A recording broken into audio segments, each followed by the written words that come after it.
Le rêve américain d'un supersport ultra puissant s'est heurté à une impitoyable bataille financière qui a mis en jeu des millions de dollars et la réputation du créateur. Ce qui devait être la consécration d'une ingénierie exceptionnelle devient rapidement un piège corporatif, où chaque accord signé cache une menace silencieuse. La quête du véhicule, capable de rivaliser avec les légendes italiennes, apparaît alors détournée par des intérêts cachés, et le destin du projet bascule avant même que la première série ne roule. Un homme intrigant, ambitieux et audacieux, constamment fasciné par le spectacle de son passé et de son passé. En 1971, Jerry Wigert, mécanicien ambulant, ouvre un petit atelier dans le quartier de Van Nuys à Los Angeles, en Californie. L'espace, à peine plus grand qu'un garage familial, était partagé avec une collection de tours, de soudeurs et une table tachée d'huile de moteur. C'est entre ces murs qu'il commença à concrétiser l'idée qu'il appelait la Ferrari américaine. Une supercar compacte, légère et aérodynamique, capable de surpasser les meilleurs modèles européens, tout en utilisant des technologies et des matériaux américains.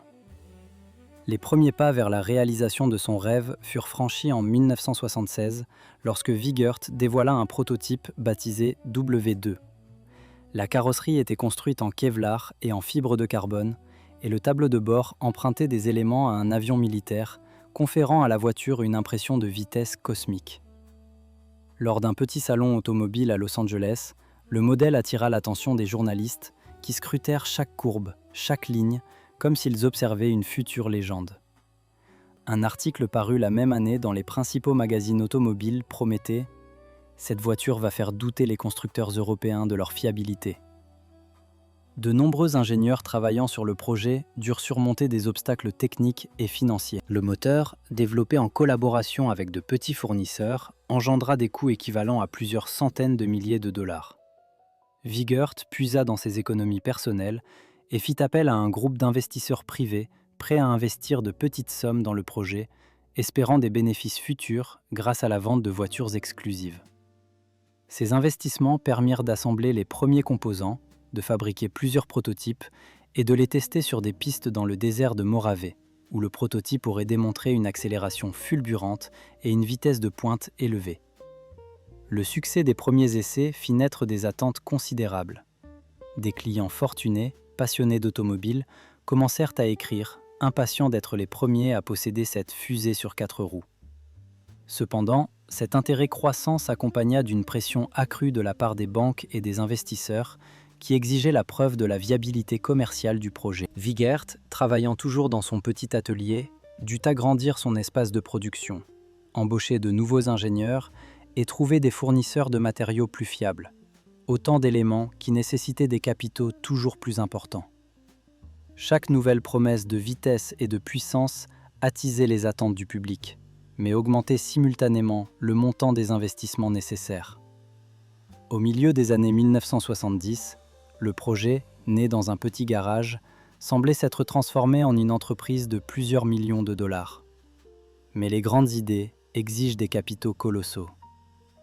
En 1980, Jerry Wigert annonçait publiquement que sa voiture de sport Vector, équipée d'un V8 biturbo, était prête pour la production.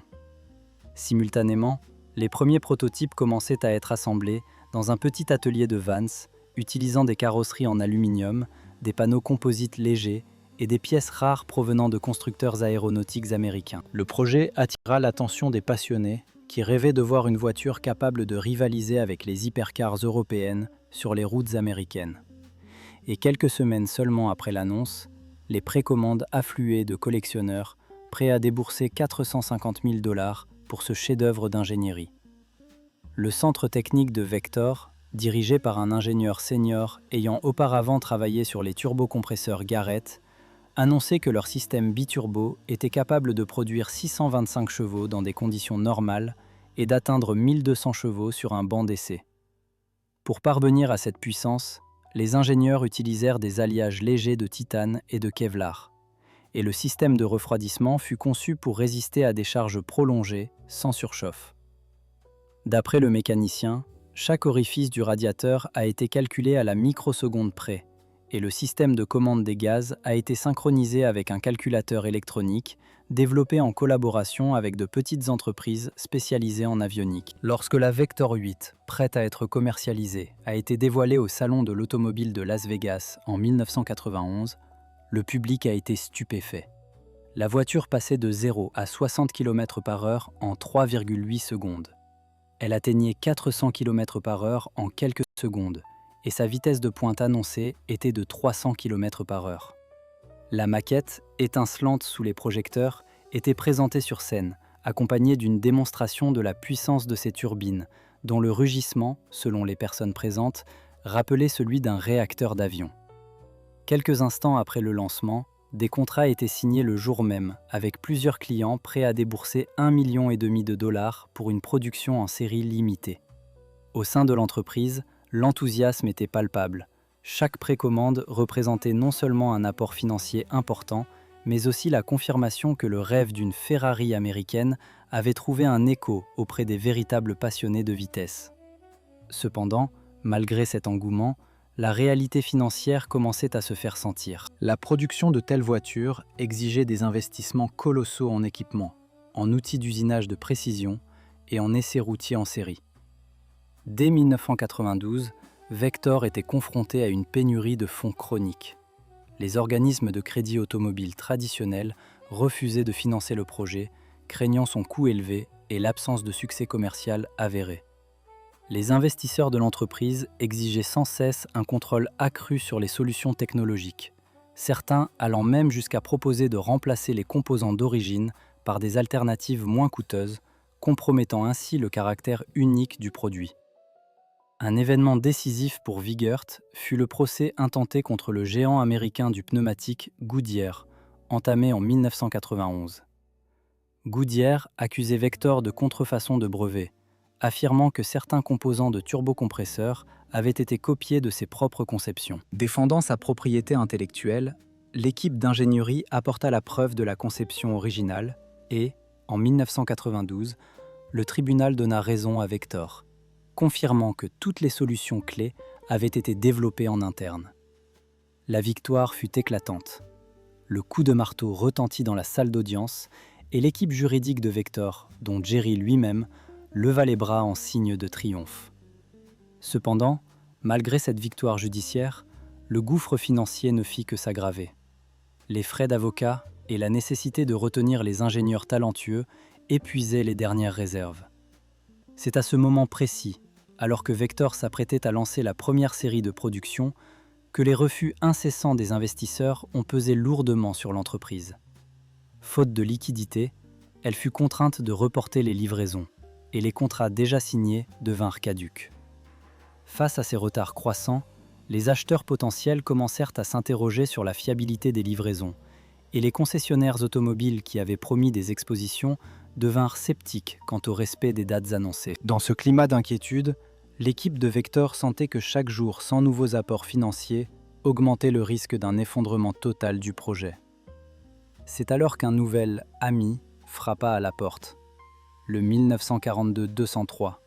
Alors que Wiegert était sur le point de commercialiser sa supercar, Megatech frappa à la porte de la petite mais dynamique usine.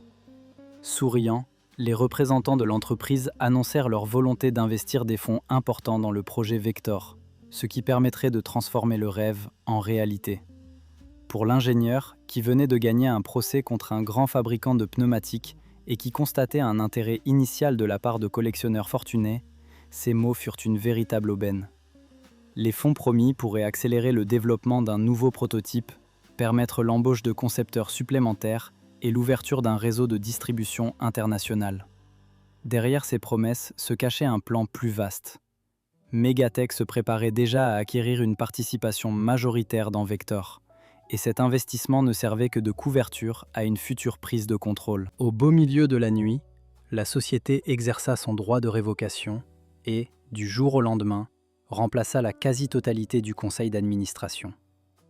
Les nouveaux administrateurs étaient des gestionnaires fidèles aux intérêts du nouveau propriétaire, et Jerry Wiegert fut officiellement démis de ses fonctions et privé d'accès à la direction de l'usine. Pour Wiegert, ce fut un coup dur. il reçut un avis de révocation lui intimant de quitter l'entreprise.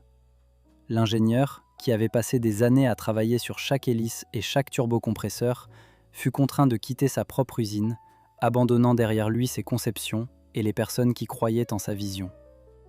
Les conséquences du rachat ne tardèrent pas à se faire sentir. Les associés, qui voyaient auparavant en Vector une entreprise prometteuse dans le domaine des supercars américaines, l'apercevaient désormais comme une société classique, où la liberté d'ingénierie avait cédé la place à des délais stricts et à des contraintes budgétaires. Les précommandes devinrent moins fiables, et les employés, habitués à l'atmosphère dynamique d'une start-up, durent faire face à de nouvelles directives exigeant des réductions de coûts. Au milieu de ces changements, Wiegert se retrouva dans un petit bureau, entouré seulement de dessins du passé. Après avoir examiné les prototypes, il comprit que son rôle dans le projet était terminé. Il tenta de trouver une faille juridique, mais la signature de Megatech était déjà apposée dans les registres officiels et les ressources nécessaires à une action en justice avaient disparu de son budget. Il vit ainsi la marque qui portait son nom cesser d'être un symbole de son génie d'ingénieur pour devenir une marque dont les futurs modèles seraient produits sans sa participation. Cette situation servit de leçon à de nombreuses startups rêvant d'une percée mondiale. Sans un contrôle fiable des actions, même les idées les plus audacieuses peuvent finir entre de nouvelles mains. Lorsque Megatech, au-delà de son rôle d'investisseur, transforma sa participation en une prise de contrôle directe, l'idée née dans un petit garage commença à perdre son caractère originel. Mais qu'advint-il du Vector W8 original après cette prise de contrôle soudaine ? Après la prise de contrôle du conseil d'administration, le plan que Jerry Wiegert conservait dans ses dossiers de conception fut abandonné. À sa place est apparu le modèle désigné M12, dont le premier trait distinctif était le châssis emprunté au légendaire Lamborghini Diablo, au lieu de la structure originale sur laquelle les ingénieurs de Wiegert avaient travaillé pendant des années. Ce changement signalait clairement que le projet n'appartenait plus à son créateur, mais était devenu un produit assemblé à partir de pièces extérieures. Les spécifications techniques du M12 étaient impressionnantes, mais elles n'ont pas reproduit la ferveur attendue par Wiegert. Le moteur, V12 d'un volume 2.5,7, développait 492 chevaux et l'accélération de 0 à 100 km/h était annoncée à 4,8. Le prix fixé par le fabricant était décent, 89 000 $ américains, ce qui le rendait accessible uniquement à une clientèle très restreinte de collectionneurs et non au marché du luxe auquel l'original Vector aspirait. Concernant les premiers acheteurs, les informations disponibles indiquant que, selon certaines sources, des athlètes et des célébrités figuraient parmi les premiers acquéreurs potentiels du M12. Mais aucune confirmation fiable ne confirme qu'Andrew Agassi aurait commandé puis annulé sa commande. Le nombre total de véhicules produits n'a jamais dépassé 14 exemplaires, production qui s'est arrêtée en 1999. Le modèle n'a pas produit un engouement suffisant pour justifier une série plus longue. En 1998, Lamborghini a été vendu au groupe Audi pour 110 millions de dollars américains. Aucune donnée ne lie cette transaction aux actions de Megatech. Cette vente illustre le contexte dans lequel les actions de Megatech, qui avaient pris le contrôle de Vector en 1994, se sont déployées. Après le rachat, les ingénieurs ont dû faire face aux défis techniques liés à l'intégration de composants étrangers. L'observation générale était que chaque modification entraînait la perte d'une partie de l'identité technique qui faisait la spécificité du véhicule, soulignant un conflit croissant entre la recherche de solutions économiques et les exigences d'ingénierie pure. Le projet, qui autrefois se voulait la Ferrari américaine, s'est retrouvé à la lisière d'une crise financière, les modèles ultérieurement peinant à attirer des investisseurs et passionnés. Les clients, qui voyaient dans le M12 la continuité du rêve de Wiegert, se sont éloignés, laissant derrière eux des concessions vides et des commandes incomplètes. Ainsi se clôture ce chapitre, mais la question demeure. Quelle sera la prochaine étape pour une marque qui a perdu son cœur original ? Le prototype WX8, présenté en 2007, incarne le dernier souffle d'une ambition qui avait déjà traversé des décennies de victoires et de trahisons. Sous son capot se cache un V8 en aluminium de 10 litres, capable de libérer un peu plus d'1 850 chevaux. une puissance qui aurait pu propulser la carrosserie élancée au-delà de 275 000 à l'heure. Malgré ses caractéristiques spectaculaires, le véhicule n'a jamais franchi la ligne de production. Un seul exemplaire a été assemblé, rangé dans les archives de la société comme un joyau inaccessible, jamais mis en service sur les routes. La mort de Thierry Wigert, survenue le 15 janvier 2021, a marqué la fin d'une ère. À 67 ans, le fondateur a quitté ce monde sans voir son rêve ultime concrétisé, laissant derrière lui une communauté de passionnés, d'ingénieurs et de collectionneurs qui peinent à comprendre comment un tel chef-d'œuvre a pu échouer à sortir du laboratoire. Les rares investisseurs qui avaient suivi la trajectoire de Vector depuis le premier modèle ont ressenti une double perte. Non seulement la perspective d'un retour sur investissement, mais aussi la disparition d'une vision artistique qui ne pouvait plus être défendre. Ce revers expose la leçon la plus dure que l'industrie automobile ait apprise. Même le design le plus novateur ne peut survivre sans un partenaire financier stable.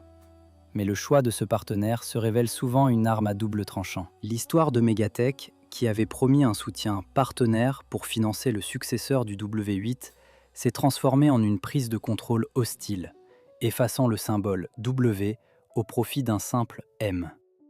Cette inversion démontre que la confiance placée dans un investisseur peut rapidement devenir la source même de la perte d'autonomie créative. Aujourd'hui, les jeunes sociétés du secteur des véhicules électriques, comme Rivian ou Lucid, se trouvent confrontées à un dilemme similaire. Elles détiennent des technologies de pointe, des batteries capables de parcourir plusieurs centaines de kilomètres, mais elles doivent lever des centaines de millions de dollars pour construire des usines, établir des réseaux de recharge et survivre dans un marché dominé par les géants. Le choix entre garder le contrôle total et accepter des capitaux substantiels, au risque de diluer leur mission, reflète exactement le même point de bascule que celui qui a conduit à la chute de Vector. Chaque décision d'attirer un financement massif augmente le coût de la liberté. Un changement de direction peut être imposé du jour au lendemain, et la vision originelle peut être remodelée pour correspondre aux exigences des nouveaux actionnaires. L'héritage du W18 reste encapsulé dans les ateliers de collectionneurs qui admirent la ligne de son aileron, dans les carnets d'ingénierie où chaque composant raconte une histoire de dépassement de limites, et dans les mémoires de ceux qui ont travaillé nuit et jour pour transformer une idée en métal brûlant. Mais la question qui persiste, à la frontière entre l'histoire et le présent, est plus qu'une simple interrogation sur la viabilité d'un supercar. Elle interroge la capacité d'une vision à exister lorsqu'elle est séparée de son créateur et confrontée aux forces du capital. Êtes-vous prêt à renoncer à votre rêve pour de l'argent facile? Ou vaut-il mieux s'y accrocher, même si le chemin est long et solitaire? Partagez votre avis dans les commentaires.